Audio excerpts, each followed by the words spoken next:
Inip na nga ako eh. Kamara. Tandaan nyo, isa lang ang kalaban natin. Oo, sir. Pero hindi sa pipitsugin pupuwet. Kaya huwag nyo siyang mamalitin. Oo, sir!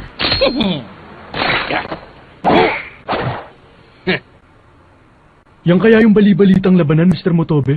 Yan na yun. Pero bakit po ang dami nilalaban sa isa? Matindi po ba talagang darating na kalaban? Manahimik ka dyan. Manood na lang tayo. Opo. Tsakin natin may liligpit natin si Maki. Aba! Kumusta, Kitasawa? Mr. Lata, kayo pala. Magandang gabi po, sir! Magandang gabi po. Salamat po nakarating kayo, sir. Pambihira ka. Grabe naman itong pag-abala mo para iligpit ang nag-iisang tao. Patawarin niyo po ako, pero salamat po. Kailangan ko po ang suporta ninyo. Nakikiusap ako. Huwag mong sabihing natatakot to sa kanya. Porter na daw, Mr. Lata. Parating na po ang kalaban! Mr. Lata, ayan na siya.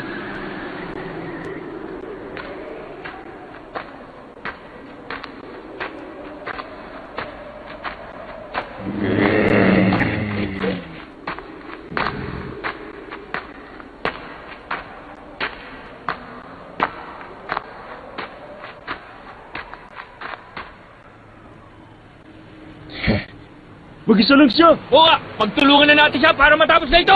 Bakit? Lumapit ka kung hindi ka natatakot sa amin. Teka, sandali lang. Eh, bata lang yan eh.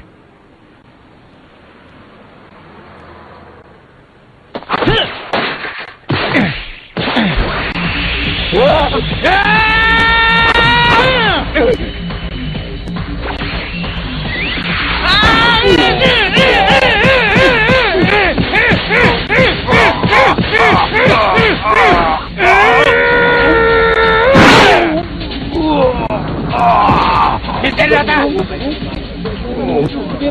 Mata ka sa akin! Wala ka pa ng takot, ha? Tingnan natin kung anong laban mo sa espada ko!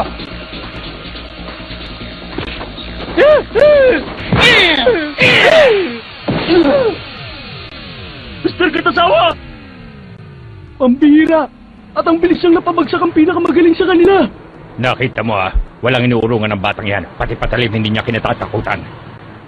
Yan din ang magiging problema niya dahil kahit natatakot sa kanyang kalahati ng grupong yan, hindi siya urungan ng iba. Huwag ka masyadong magmayabag dyan, bata! Hindi mo ba nakikita ang sanda kami dito? Makikita mong hinahanap ang hambog ka! Bakit? Anong tinatawa-tawa mo dyan? 4. Ha? Anong apat na sinasabi mo? Para sa akin, 4 lang kayo. 4 lang kami. 4? Anong ibig niyang sabihin sa 4?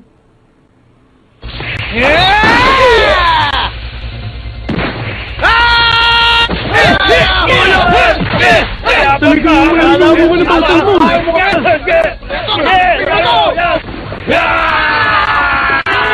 Mga mangmang.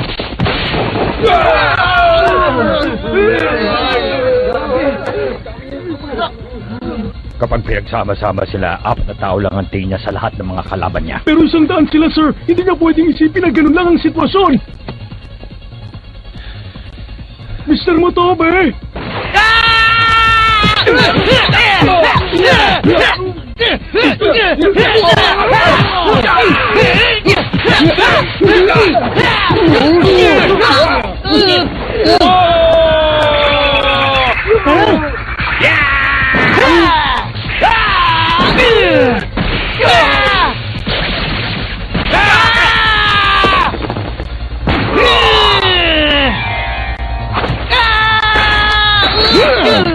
Huli ka!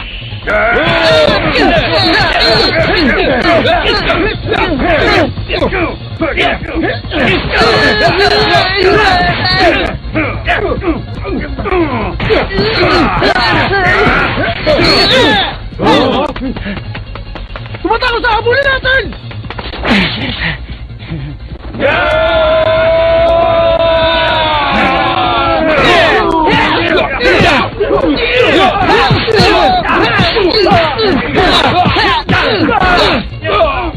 Mr. Motobe, wala po ba tayong gagawin?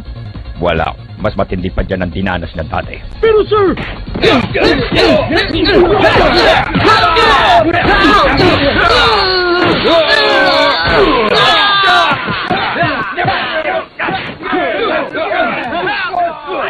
Tama na! Hindi na yata niya kaya!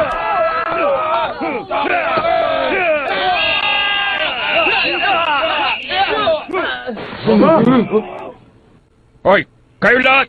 Anong ginagawa niyo dito? Naku mo! Si Mr. Motobe! Isa tayo dito! Pakalat-kalat kayo lahat ng ganitong oras ng gabi, mga basagulero pa! Sir, pauwi na lang po natin. Hoy! Baki!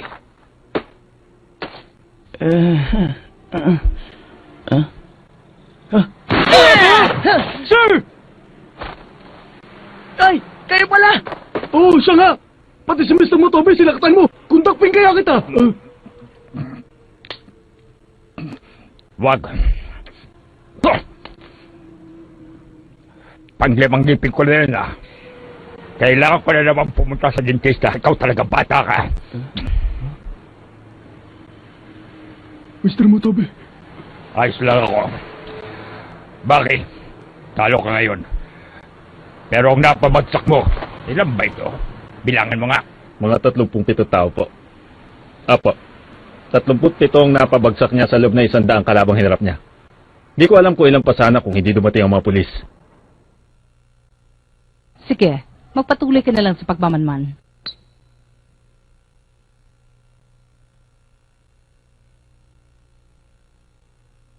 Natatalo ka rin pala, Baki.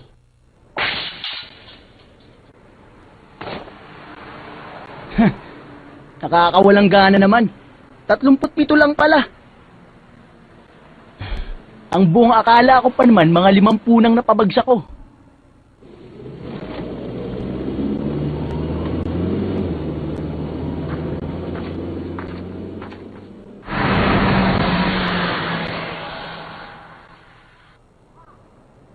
pababayaan na lang ba natin siya, sir? Di ba natin siya dadakpin? Gusto mo rin bang matanggalan ng mga ngipin? Ayoko po. Hindi nyo na ako kailangang ihatid. Hindi pwede. Baka may mga nag-aabang sa'yo sa paligid at hindi ako papayag na dito kayo magkagulo. At isa pa, ayokong may mga kabataan na makakaalam sa mga pinaggagawa mo. Baka tularan ka pa nila. Madagdagan pa ang problema ko. Kayo pong bahala. Alam mo, Baki, ibang klase ka rin, ano? Ibang klase sa anong paraan. Ibig niyo sabihin, ibang klase din ang tiwala mo sa sarili mo. Wala kang kinatatakutan kahit sino. Sinama ko siya para makita niya ko hanggang saka.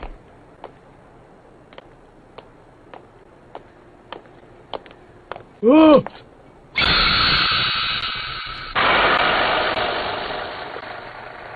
Sino may kagagawa nito?